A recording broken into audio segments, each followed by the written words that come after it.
Hi hello welcome to politics. చాలా రోజులు అవుతుంది మన ఛానల్లో వీడియోస్ రాక ఇక్కడ నుంచి రెగ్యులర్ చేద్దాం అనుకుంటున్నా. మీ సపోర్టు ఇదివరకు ఎట్లా సపోర్ట్ చేసారు అదేవిధంగా సపోర్ట్ చేయాలని చెప్పి మనస్ఫూర్తిగా కోరుకుంటున్నా. మన ఛానల్లో వచ్చే న్యూస్ ఏంటంటే ఎక్కువ మూవీస్కి సంబంధించిన అప్డేట్లు వస్తాయి. ఆ మూవీకి సంబంధించిన అప్డేట్లు ఎప్పటికప్పుడు ఇస్తూ మిమ్మల్ని ఎంటర్టైన్ చేయడమే నా లక్ష్యం అని చెప్పి నేను భావిస్తున్నా. సో ఇక్కడ ఒక మనం విషయం మాట్లాడుకునేది ఏంటంటే, మీరు మన వీడియోస్ను షేర్ చేయండి దయచేసి. షేర్ చేయడం వల్లనే మనకు ఎక్కువ వ్యూస్ రావడం కానీ ఎక్కువ ఛానల్ బూస్టింగ్ అవడం కానీ జరుగుతుంది. సో ఇలా మనం మాట్లాడకపోయే టాపిక్ ఏంటంటే వార్ సినిమాకి సంబంధించి. వార్ 2 అనే సినిమా ఎన్టీఆర్ అండ్ హృతిక్ రోషన్ కాంబినేషన్లో తెరకెక్కుతుందన్న విషయం మనకు అందరికీ తెలిసిందే. అయితే ఇక్కడ ఒక విషయం ఏంటంటే, రీసెంట్గా దానికి సంబంధించిన షెడ్యూల్ కూడా స్టార్ట్ అయిందట.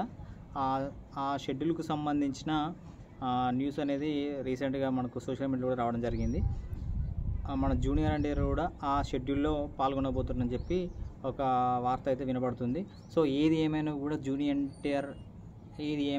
జూనియర్ ఎన్టీఆర్ గారు కూడా ఈ సినిమా పట్ల చాలా ఎక్సైట్మెంట్తో ఉన్నారు. ఎందుకంటే హృతిక్ రోషన్తో పనిచేయడం అనేది ఆయనకు కూడా చాలా హ్యాపీగా ఫీల్ అవుతున్నారు. ప్లస్ హృతిక్ రోషన్ కూడా ఒక ఛాలెంజింగ్గా తీసుకోవడం జరుగుతుంది. ఎందుకంటే ఎన్టీఆర్ యాక్టింగ్ లెవెల్ అనేది అది మనం చెప్పనవసరం లేదు. ఎందుకంటే RRR కానీ అంతకుంటే ముందు వచ్చిన సినిమాలు కానీ ఆయన యాక్టింగ్ ఏందనేది చాలాసార్లు నిరూపించుకున్నారు.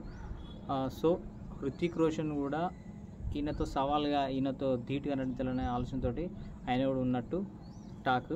సో ఏది ఏమైనా కూడా ఈ వార్ 2 సినిమా అనేది మంచి సూపర్ హిట్ కావాలని చెప్పి మనస్ఫూర్తిగా మన పొలిటిక్స్ తరపున కోరుకుందాం. Thank you very much.